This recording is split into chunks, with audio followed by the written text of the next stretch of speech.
Y viendo sus hermanos que su padre lo amaba más que a todos sus hermanos, le aborrecían y no podían hablarle pacíficamente. Amén y amén.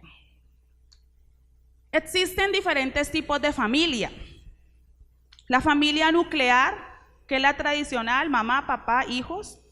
La familia monoparental, un solo padre con los hijos. Familias extensas, donde viven abuelos, tíos. Está la familia reconstituida, padres separados, con hijos, o sea, los tuyos, los míos y los nuestros.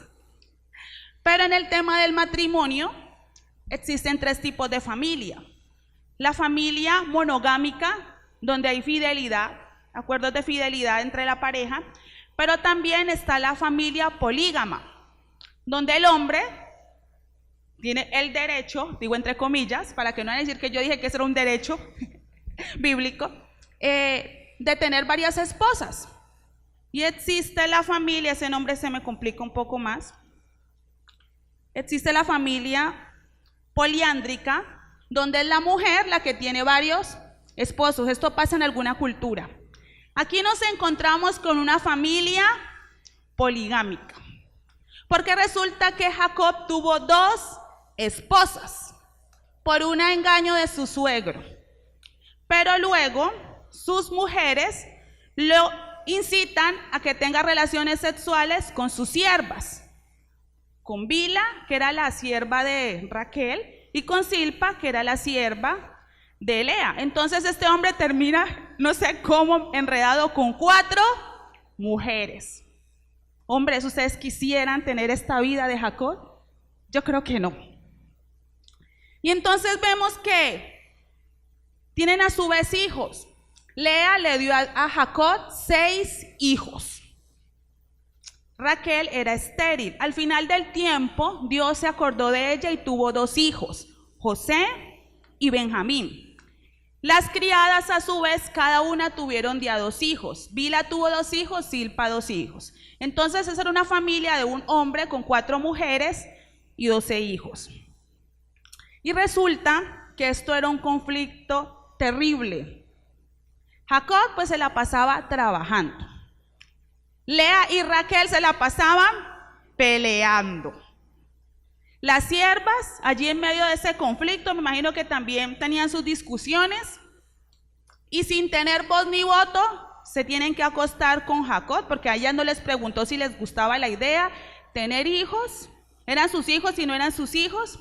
Me imagino internamente lo que generó en estas mujeres. Y resulta que como estos niños crecieron en medio de tanto conflicto, estos hermanitos también tenían muchos problemas. Aparte de todo, Jacob, por ser José el hijo de la mujer de su vida, el amor de su vida, Raquel, tenía preferencia por su hijo José.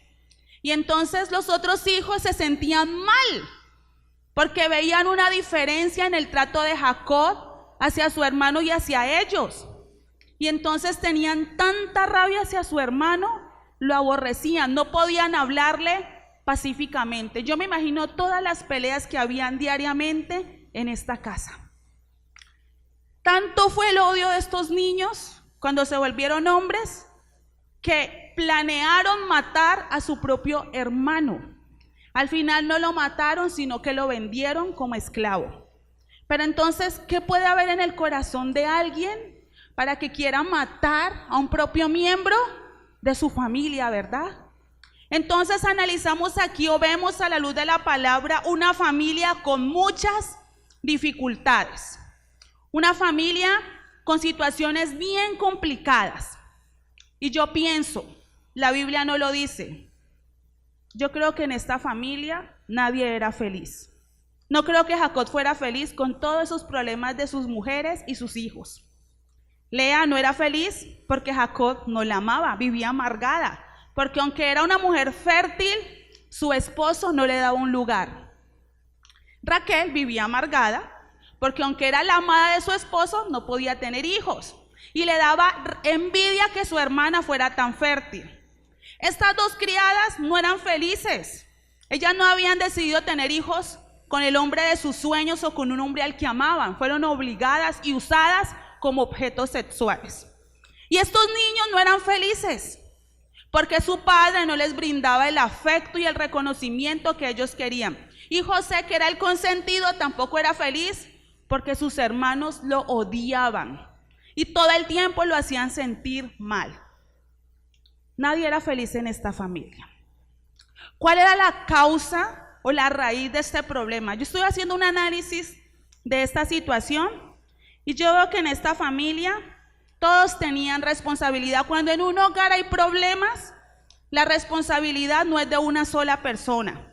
La responsabilidad no es solo del esposo y del padre, o de la madre y la esposa, o de los hijos. Todos tenemos responsabilidad en la vida familiar, padres e hijos. Vamos a mirar la situación de Jacob. ¿Qué había hecho Jacob para que su familia estuviera fuera de control? Yo veo que Jacob tenía un gran problema y era su dificultad para asumir su rol de autoridad y de cabeza. Miren, él como que en algún momento de la vida dejaba que las cosas pasaran y ya.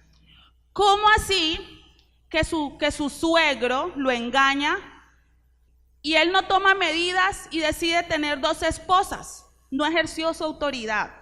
¿Cómo es posible que sus esposas le digan que se acueste con las criadas y él no diga, no, eso no es correcto, no está bien, y le siga la corriente y afecte a su familia con estas decisiones? Entonces veo que no era un hombre que estaba ejerciendo su papel como autoridad en su hogar, ni tampoco como el líder espiritual, porque si él es el líder espiritual de su familia y sus esposas lo están incitando para que tome malas decisiones, él tenía que decir, eso no está bien, eso no le agrada a Dios. Pero él no lo hizo. Él seguía la corriente. ¿Por qué? Quizás para evitar la cantaleta de ellas, quizás para darle la espalda al problema, para no tener confrontaciones, pero finalmente estaba perjudicando a su familia. Tenía otro problema. Él se había metido en ese asunto de tener 2 esposas. Y si él tenía 2 esposas, tenía compromisos con las 2. Pero él no amaba a sus 2 esposas. Él amaba a Raquel y hacía a un lado a Lea. Y él no estaba cumpliendo con su rol de esposo y marido amoroso, especial, tierno con las 2. Tenía un afecto especial por una y hacía a un lado a la otra. Entonces, como esposo, estaba fallando, no le estaba brindando a Lea el amor que ella necesitaba. Y con sus hijos cometió 2 errores que yo digo que son muy graves. Lo primero, tener preferencias por un hijo. Yo no soy mamá, yo he escuchado que algunas madres dicen que a los hijos se los quiere por igual. Eso me han dicho en mi casa, eso dice mi papá, no es que para mí todos mis hijos son iguales. Pero hay padres que hacen diferencias. Jacob fue un padre que hizo diferencias. Entonces, el mejor vestido, la mejor fiesta de cumpleaños era la de José. Y a los otros niños les daba una tortica chiquitica, con una velita y chao. El mejor vestido. Mientras que a José le compraba la ropa en Arturo Calle, a los otros niños se las compraba en el Herpo. Se veía la diferencia. Mientras que a su hijo menor lo abrazaba, lo apapachaba, lo besaba, a los otros los saludaba quizá levantándole las cejas. Y eso dañó el corazón de estos niños, porque estos niños crecieron pensando que su papá no los quería y sintiendo odio hacia su hermano menor. Ese fue un error. Otro error que cometió como padre, y es que le dio a José un rol que no le correspondía. Jacob le decía a José que vigilara a sus hermanos. Lo puso como espía. ¿Será que ese es el rol que le corresponde a un hijo? ¿Será el que vigile a sus hermanos y el que cuente lo malo y que se gane la enemistad de sus hermanos? No.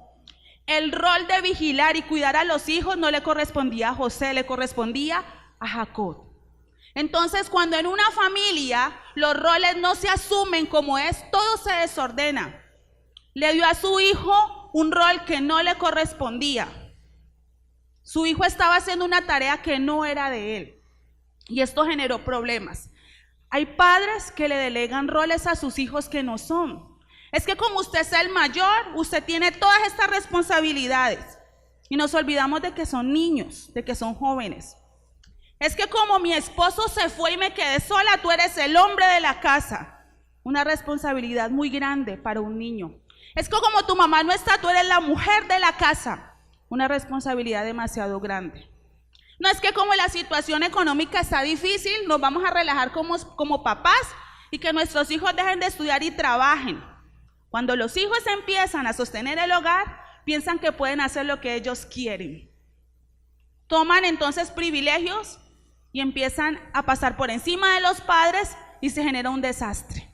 Entonces miremos aquí la situación de Jacob.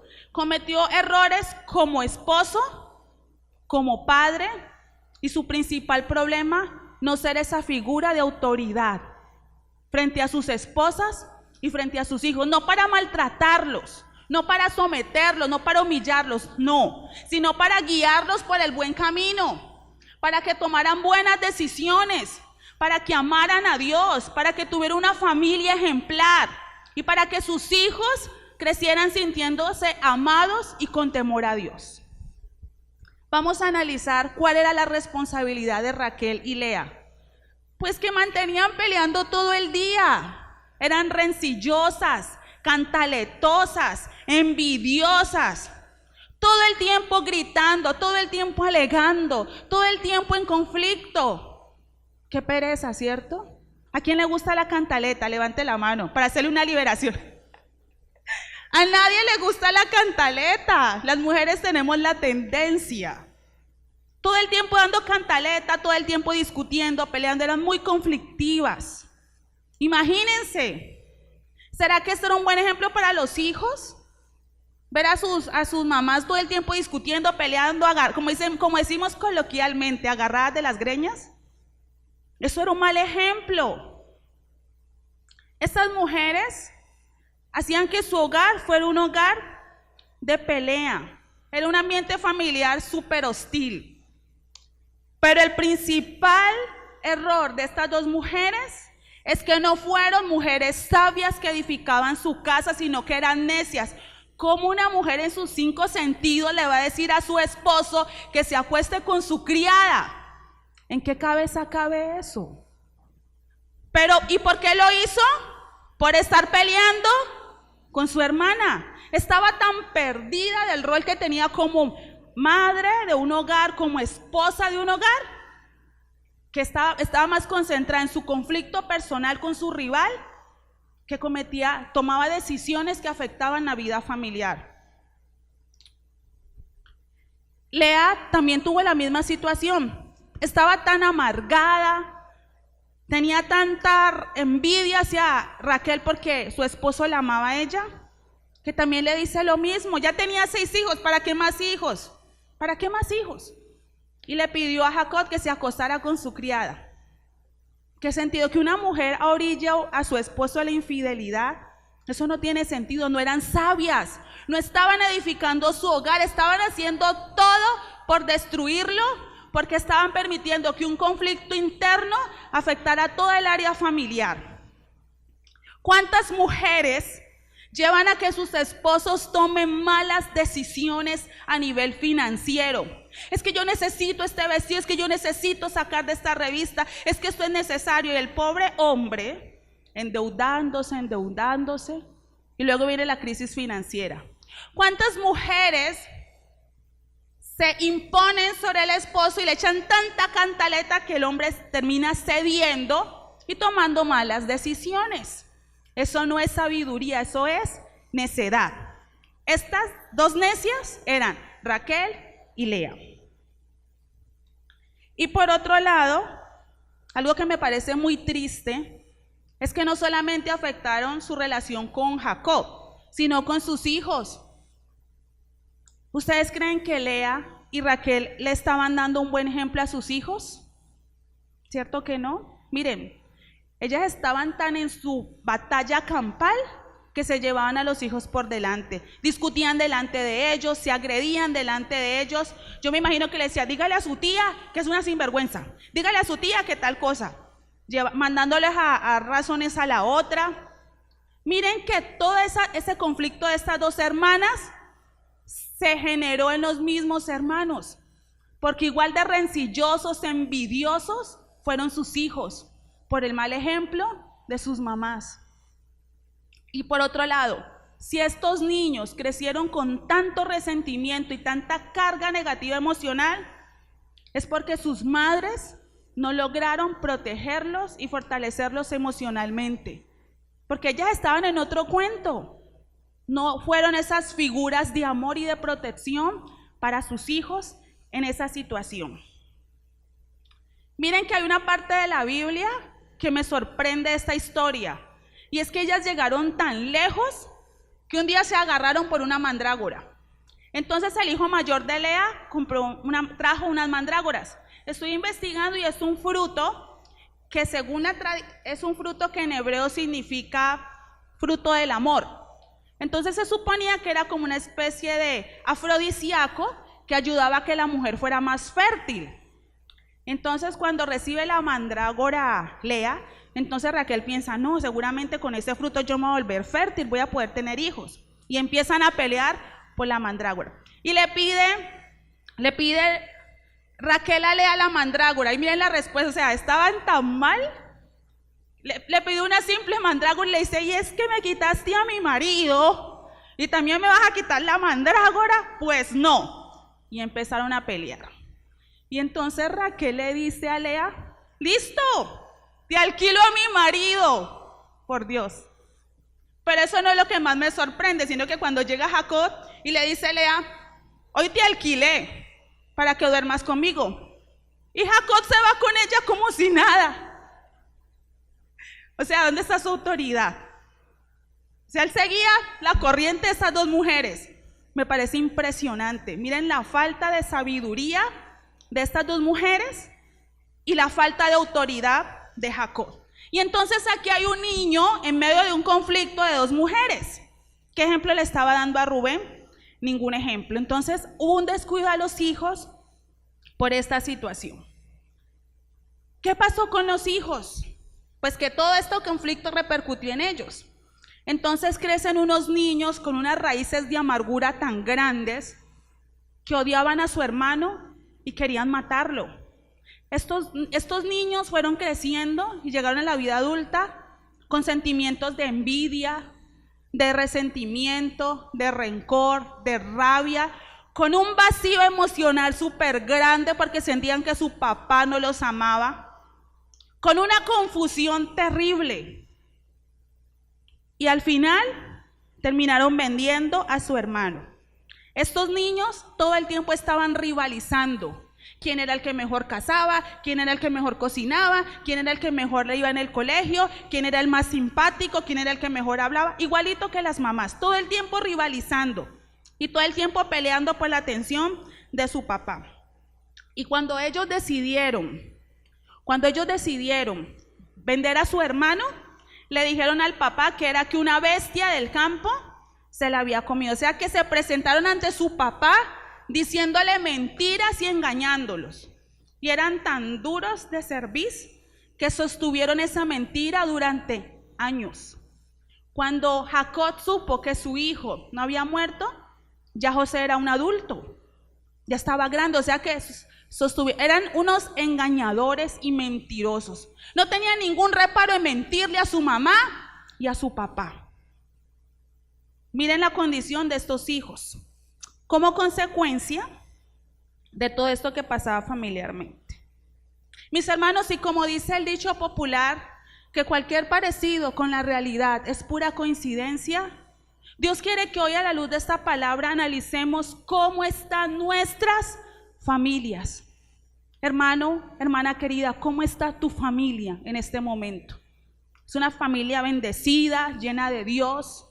¿Una familia donde hemos visto la gloria de Dios? ¿O es una familia tan conflictiva como esta familia de Jacob, Raquel y Lea? Y Dios también quiere que en esta mañana reflexionemos nosotros qué estamos haciendo dentro de nuestros hogares. ¿Cuántos varones vinieron hoy a esta reunión? Levanten la mano, por favor. Muy bien, 3, más o menos cuento 10. Listo. Esto va para ustedes, mis queridos hermanos. Dios quiere que tú, varón de Dios que has venido a esta reunión, hoy reflexiones cómo tú estás asumiendo tu papel como padre y como esposo. ¿Será que tú le estás brindando a tu esposa el amor, el afecto que necesita? ¿La estás tratando como vaso frágil? ¿La estás amando como Cristo amó a la iglesia que dio su vida por ella? ¿O será que eres un esposo grosero, frío, patán, desentendido, que está lastimando el corazón de su esposa? ¿Qué clase de esposo eres tú? Las mujeres, dicen los expertos, que tienen una gran necesidad de sentirse amadas. Por eso cuando la Biblia habla del papel del esposo, le dice: esposos, amad a vuestras mujeres, ¿cierto?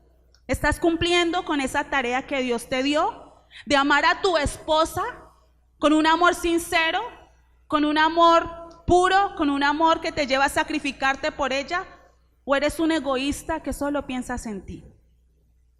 La otra pregunta es: ¿cómo estás ejerciendo tu autoridad? Existen dos extremos. ¿Estás en la posición de Jacob? Dios me lleve, Dios me traiga, que decidan los otros, que decida mi esposa, que decidan mis hijos, yo soy un cero a la izquierda. ¿O estás en el otro lado, el autoritarismo? Es que yo soy la ley, mi opinión es la que cuenta, yo soy el que tomo decisiones, ni mi esposa ni mis hijos tienen voz ni voto, porque ninguna de las dos hace parte de un ejercicio sano de la autoridad. Dios te invita a que te vayas al centro. Tú eres la autoridad, pero la voz de tu esposo y de tus hijos y los sentimientos de ellos cuentan. Y tú eres el líder de tu casa, pero no para someter, no para gritar, sino para guiar a tu familia hacia la bendición. Tú eres el encargado de que tu familia quiera buscar a Dios. Tú eres el encargado de que tus hijos y tu esposa quieran amar a Dios. Tú eres el líder espiritual. Y un día le vas a rendir cuentas a Dios por ese liderazgo. Tú eres el sacerdote de tu casa. ¿Cómo estás ejerciendo ese sacerdocio? Te pregunta Dios en esta mañana. Y vamos al tema de los hijos. Hombre que estás aquí, ¿cómo es tu relación con tus hijos? ¿Es una relación distante como la de Jacob con sus 10 hijos? ¿O es una relación cercana como la de Jacob con José? ¿Tienes preferencias por alguno de tus hijos?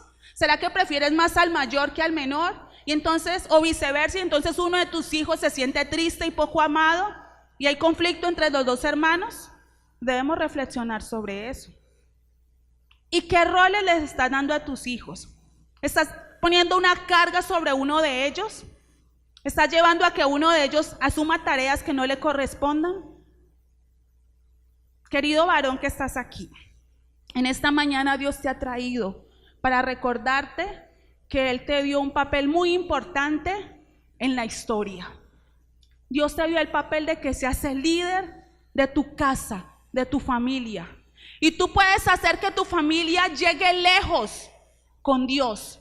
Tú puedes hacer que tu familia busque, ame y tema a Dios. Tú puedes hacer que tu familia sea bendecida en todos los sentidos. Tú con un buen liderazgo puedes hacer que tu familia sea bendita entre todas las familias de la tierra. Dios te dio un lugar privilegiado. Dios te dio autoridad. Y hoy Dios te invita a que la ejerzas con sabiduría. Hombre que estás aquí, tú puedes hacer tanto por tu familia, tú puedes hacer tanto por tus hijos, tú puedes hacer tanto por tu esposa, tú puedes cambiar la historia de tu familia. Si tú asumes un compromiso con Dios y si tú asumes el rol que Dios te ha dado como esposo y como padre, y verás cosas grandes, pero la decisión es tuya. ¿Cuántas mujeres hermosas, princesas de Dios hay aquí? Madres y esposas, levanten la mano. Somos más siempre, nosotras mayoría. Bueno, mujer que estás aquí, Dios también quiere que tú te confrontes y te preguntes cómo estás asumiendo tu rol de esposa y cómo estás asumiendo tu rol de madre. Mi hermana, pregúntate en esta mañana, ¿tú eres esa mujer sabia que edifica su casa o eres una mujer necia? ¿Eres esa mujer que ayuda a su esposo a tomar buenas decisiones, a que tu esposo se acerque a Dios? ¿O eres esa mujer que conduce a su esposo a tomar malas decisiones en los diferentes ámbitos en la vida financiera? Mujer que estás aquí, ¿cómo es tu relación y tu trato con tu esposo? Cuando la Biblia le dice a las mujeres qué tienen que hacer, le dice una palabra que para mí es dura: sométanse. Pero ese sometimiento tiene que ver con una palabra que se llama respeto. La mujer necesita sentirse amada. El hombre necesita sentirse respetado. Por eso Dios habla del sometimiento. A Jacob no lo respetaba a nadie.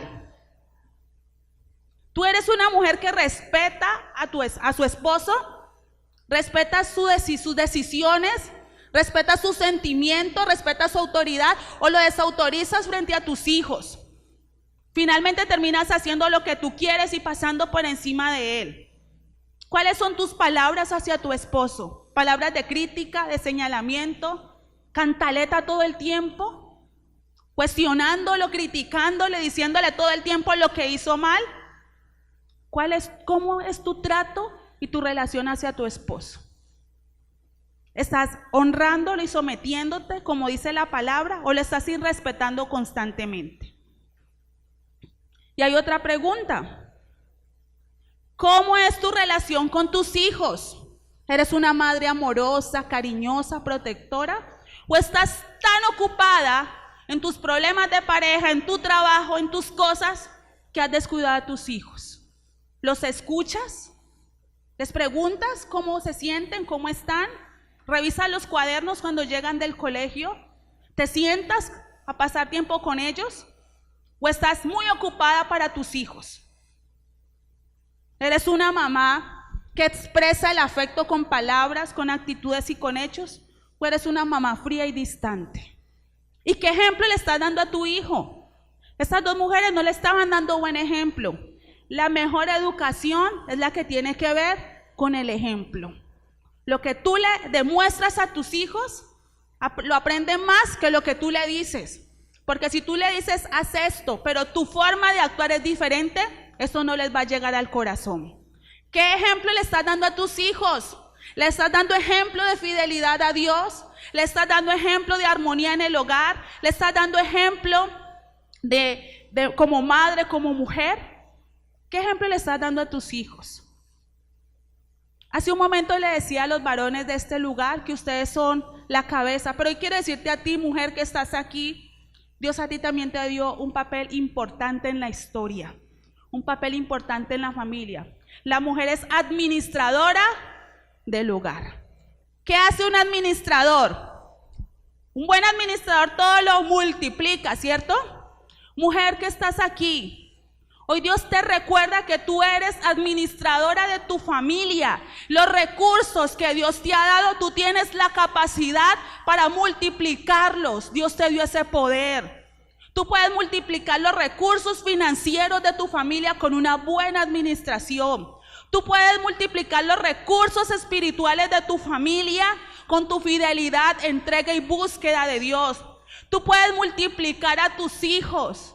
Puedes hacer que se levanten hombres y mujeres que transformen esta sociedad. Si les das buen ejemplo, si les das amor, si los proteges, si les das una buena educación. Las mujeres son la inspiración de sus hijos y de sus familias. Tú puedes inspirar a tus hijos a que lleguen lejos, a que vuelen alto, a que logren grandes metas. Tú puedes ser fuente de inspiración. Y si eres sabia, puedes inspirar a tu esposo. Quizás tu esposo no es cristiano, tú lo puedes inspirar a buscar a Dios, porque a través de la mujer el esposo se santifica. Quizás tus hijos no quieran venir a la iglesia, tú los puedes inspirar a amar a Dios con tu comportamiento en tu casa y la búsqueda que hagas de Dios. Tienes un poder grande que Dios te ha entregado y Dios te lo recuerda en esta mañana para que lo asumas y para que hagas la tarea. Amén. Y ahora quiero hablarle a los hijos, pues todos somos hijos, pero sobre todo quiero hablarles a los que viven todavía con mamá y papá. Levanten la mano, los hijos que viven con mamá y papá. Son menos, son la minoría, pero también hay una palabra de Dios para ustedes. Queridos chicos, hoy Dios quiere preguntarte, ¿cómo estás asumiendo tu papel de hijo y de hermano en tu familia? ¿Qué clase de hijo y qué clase de hermano eres? ¿Eres un hermano envidioso? ¿Eres un hermano pone quejas? ¿Eres un hermano egoísta? ¿Eres un hermano irrespetuoso? ¿O eres un buen hermano? ¿Será que todo el tiempo estás mirando el defecto de tu hermano para contarle a tus papás y generar conflicto? ¿Será que estás lastimando el corazón de tus hermanos con tus actitudes, tus palabras y tus comportamientos? Hoy Dios te dice algo. Tus hermanos son un apoyo fundamental en tu vida. Cuando los padres no están, ¿quiénes quedan? Los hermanos. Y tus hermanos merecen tu amor y tu respeto y un buen trato. Hay hermanos mayores que se aprovechan y maltratan a los menores. Tú no eres el papá ni la mamá de tus hermanos menores. Tú eres hermano, punto. ¿Puedes ayudar a cuidar? Sí, pero no tienes autoridad. No asuman un rol que no les corresponde, porque eso va a afectar sus relaciones con sus hermanos. A veces los que son terribles son los hermanos menores. Yo tuve una hermana menor terrible, la de mi hermana del medio cuando era chiquita me extorsionaba, la del medio. Una vez yo estaba ahorrando, yo tenía como 8 años, ella 5, y yo estaba ahorrando para un regalo de mi mamá el día de la madre. Ella me decía, era una sorpresa, y me decía, si no me da 100 pesos, le digo a mi mamá que le va a regalar. Y yo le daba los 100 pesos. Hay hermanos menores, bueno, para la gloria y honra de Dios, mi hermana llegó a la adolescencia y cambió. Hay hermanos menores que son tremendos, hacen maldades para que regañen al mayor. Hacen el daño, tiran la piedra y esconden la mano, yo lo viví. Y entonces como el hermano menor es el chiquito, el preferido, siempre regañan al mayor. ¿Qué clase de hermano menor eres tú? ¿Te estás aprovechando de tus privilegios para hacerle la vida imposible a tu pobre hermano? ¿Te estás aprovechando de ese afecto y de que eres el menor para lastimar a tu hermano y ponerlo en discordia con tus papás? ¿Qué clase de hermano eres tú? Pero ahora vamos al punto más importante. ¿Qué clase de hijo eres tú? Estos hijos le mentían a sus papás. ¿Eres de los que miente? ¿De los que engaña? ¿De los que le hace creer a sus papás que eres el santo, pero cuando tu papá no está lo dejas en ridículo y en vergüenza? ¿Qué clase de hijo eres? ¿Estás honrando a tu mamá? ¿Estás honrando a tu papá y contribuyendo a que tu familia sea una familia de bendición? ¿O eres un hijo rebelde, desobediente, contestón, que genera un sinnúmero de conflictos en tu casa? Cuando tus padres no te ven, ¿qué haces? ¿Los honras y honras a Dios? ¿O los dejas en vergüenza para que todo el mundo hable mal de ellos? Porque mientras tus padres sacan pecho diciendo mi hijo es lo máximo, mi hija es lo máximo, todos los vecinos y todo el mundo sabe que no pasa nada. Y eso es vergonzoso y es una forma de deshonrar a papá y mamá. ¿Qué clase de hijo eres tú? ¿Será que estás trabajando y no quieres aportar nada en tu casa? ¿No es que me tienen que mantener hasta los 40? ¿Es que yo no tengo responsabilidades? ¿Qué clase de hijo eres tú? ¿Estás brindándole amor a tus padres? ¿Los estás honrando, respetando? Hoy quiero decirle algo muy importante a los hijos que están aquí. Y es lo que más me gusta de esta historia. Los hijos también pueden ser instrumento de transformación en sus hogares. Si tú, siendo el hijo menor, siendo el hijo por allá relegado, el que nadie mira, o si tú fuiste la oveja negra de tu casa, no lo sé. Tú como hijo, si tú decides buscar a Dios de todo tu corazón, con toda tu alma, con todas tus fuerzas, y decides dar ejemplo en tu casa como hijo, como hermano, déjame decirte que Dios te puede usar para transformar a tu familia. Dios puede usar a un hijo para transformar el corazón de un padre. Dios puede usar un hijo para transformar el corazón de una madre. Dios puede usar un hijo para que toda una familia haga historia en la tierra. Porque Dios no tiene limitaciones, solo necesita gente decidida que quiera buscar y asumir los retos de Dios. ¿Y saben qué es lo más lindo de esta historia? No la alcanzo a leer porque se me acabó el tiempo.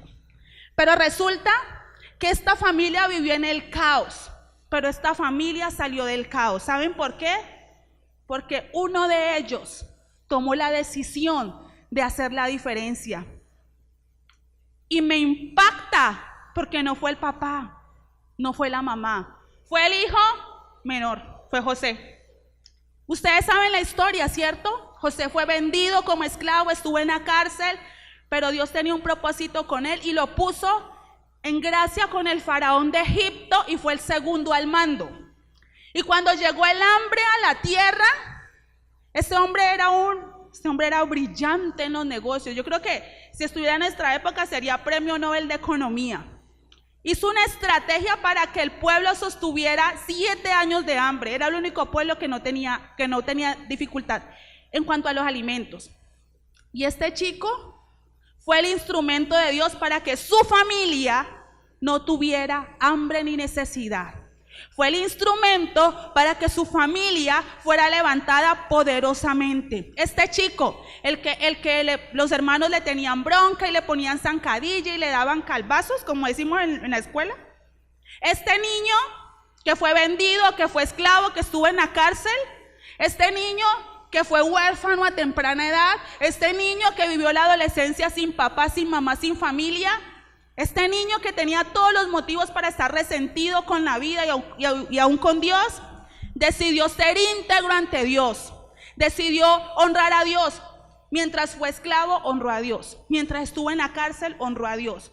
A pesar de lo que sus hermanos hicieron, honró a Dios. Y Dios lo puso en alto y trajo bendición sobre sus familias. Él tenía mucho dolor en su corazón por lo que habían hecho sus hermanos. Y les quería leer esa historia porque ayer cuando la leía se me venían las lágrimas. Mis hermanos, cuando él se encuentra con sus hermanos, dice que él en un momento gritaba y lloraba por el dolor de lo que sus hermanos le habían hecho. Pero aunque su dolor era grande, los abrazó y los besó y les dijo: no es su culpa. No se sientan mal conmigo. Era Dios quien tenía un propósito conmigo. Un acto de perdón tan grande que cambió la historia de esta familia. Él podía tomar 2 decisiones. Se enojaba y se amargaba la vida y se apartaba de Dios, o seguía a Dios y perdonaba. Él decidió seguir a Dios y perdonar. Y ese acto de perdón partió en 2 la historia de su familia, porque entonces su familia llegó a vivir con él y la relación entre los hermanos se mejoró. La relación entre estos hijos y sus padres se transformó. Esta familia tuvo provisión económica, nada les faltaba. Hubo reconciliación y transformación, mis hermanos. Y a partir de esto, las generaciones de ellos eran diferentes, ya no vivían en conflicto y en guerra. Ahora este era un hogar donde estaba la paz de Dios. Quizás muchos de los que estamos aquí hemos sido golpeados en medio de nuestras familias. Sé que aquí hay mujeres que han sido golpeadas con palabras, con actitudes y hasta físicamente por sus esposos o por sus hijos. Sé que aquí hay hombres que han sido golpeados profundamente. Estoy hablando de golpes físicos, emocionales y con palabras por sus esposas y por sus hijos. Sé que aquí hay hijos que han sido golpeados por sus padres, con golpes, con malas palabras, con rechazo. Sé que hay gente con muchas heridas y qué triste que esas heridas no las hayamos recibido afuera, sino dentro del grupo familiar. Pero hoy Dios quiere retarte. Dios quiere retarte a que sueltes todo eso y lo dejes atrás, que perdones, que dejes atrás todo ese pasado que ha dolido y que te levantes en fe para buscar y amar a Dios, para buscar y amar a tu familia y ser mejor madre, mejor padre, mejor hijo, mejor esposo, mejor esposa y partir en 2 la historia de tu familia. Tú lo puedes hacer. Si tú decides perdonar, si tú decides y permites que Dios renueve tu mente, que sane tu corazón, que renueve tu espíritu y tomas la decisión de, a pesar de las circunstancias, ser mejor padre y mejor esposo, tu familia va a cambiar, tu familia va a ser transformada, tu familia va a ser bendita en medio de una Colombia con tantas dificultades a nivel familiar. Si tú, mujer que estás aquí, que has sido golpeada, herida, maltratada, te has sentido poco, te han hecho sentir así, si tú hoy decides perdonar y tú permites que Dios renueve tu mente, que sane y transforme tu corazón, que vive tu espíritu y te levantas para amarle y buscarle y ser íntegra y ser una mejor madre, ser una mejor esposa, pues déjame decirte que Dios va a hacer que los recursos de tu familia se multipliquen y tu familia va a ser próspera, tu familia va a ser bendecida, tu familia va a llegar lejos, vas a inspirar a tus hijos, vas a inspirar a tu esposo y tu familia nunca más va a ser igual. Y le habla a los hijos una vez más. Me incluyo allí porque yo también vivo con mamá y papá todavía.